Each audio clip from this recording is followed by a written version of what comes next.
The sun dipped low over the red-earth kingdom of Oguta, painting the sky in burnt orange and royal purple. In the heart of the palace, Princess Amoka stood by her balcony.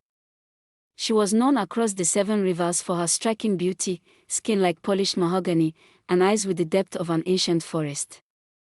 But it was her spirit that set her apart. While other royals draped themselves in heavy beads to distance themselves from the people, Amoka spent her dusks in the marketplace. She listened to the weavers. She shared roasted corn with the palm wine tappers. She was one of them.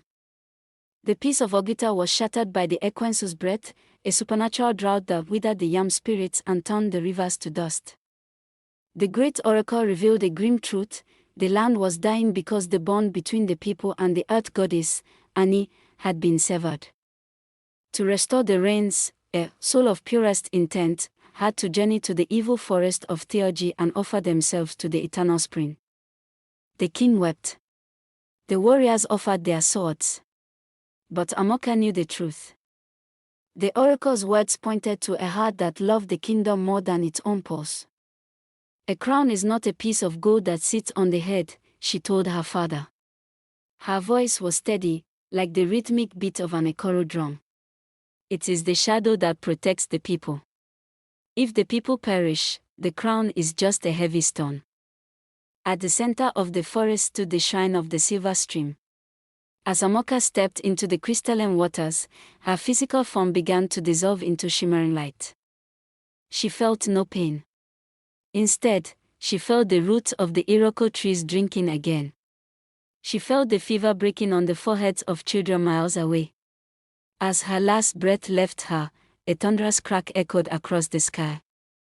The heavens opened. Rain, unlike any seen in generations, washed over Oguta.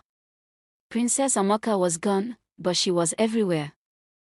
In the rustle of the leaves that cooled the farmers. In the sweetness of the water that filled the village pots. In the songs of the maidens who still tell the story of the princess who traded her throne for the soil. In Oguta, they do not say Amoka died. They say she became the kingdom. The air in Oguta was thick with the scent of roasted yam and fermented palm wine. It was the day of the New Yam Festival, the first harvest since the Great Rain. But for Ezin, a young weaver with restless hands, the celebration felt incomplete. While the village danced, she sat at her loom, trying to capture the exact shade of Amoka's purple, the color of the sky on the night the princess vanished. As the sun began its descent, the rhythmic thumping of the ekoro drum grew louder. Suddenly, a cool breeze swept through Ezin's hut, carrying the scent of fresh rain on red earth, though the sky was cloudless. A shadow fell across her loom. It wasn't the heavy shadow of a person, but a shimmering, translucent glow. Ezin's breath hitched. Standing by the door was a woman draped in cloth that seemed to be woven from the river itself. Her skin was polished mahogany, and her eyes held the depth of an ancient forest. The dialogue, the tension in your thread is too tight, little weaver, a voice whispered.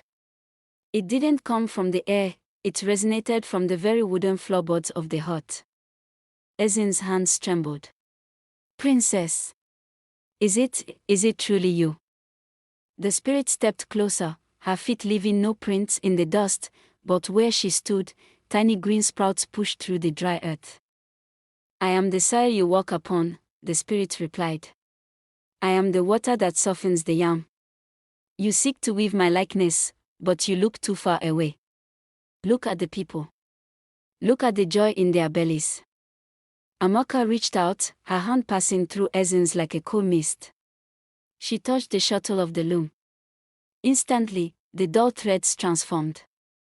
They glowed with the vibrant hues of the kingdom, the red of the earth, the green of the iroko, and the shimmering silver of the spring. Weave not for the dead, Amoka whispered, her form beginning to blend into the evening shadows. Weave for the living. For as long as the people thrive, I am never gone.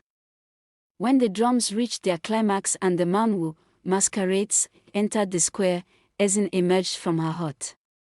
She carried a wrap of cloth so beautiful it seemed to pulse with life. That night, she didn't just dance, She led the procession. And as the villagers tasted the first yams of the season, many swore they felt a gentle hand on their shoulder, and a voice in the wind saying, "Eat, for the land is kind."